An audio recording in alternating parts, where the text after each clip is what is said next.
وَجَعَلُوا لِلَّهِ مِمَّا ذَرَأَ مِنَ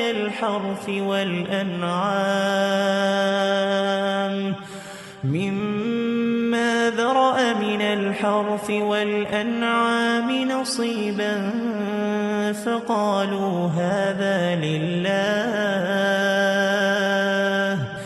فقالوا هذا لله بزعمهم وهذا لشركائنا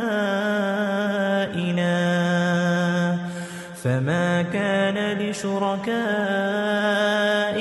فلا يصل إلى الله وما كان لله فهو يصل إلى شركائهم ساء ما يحكمون.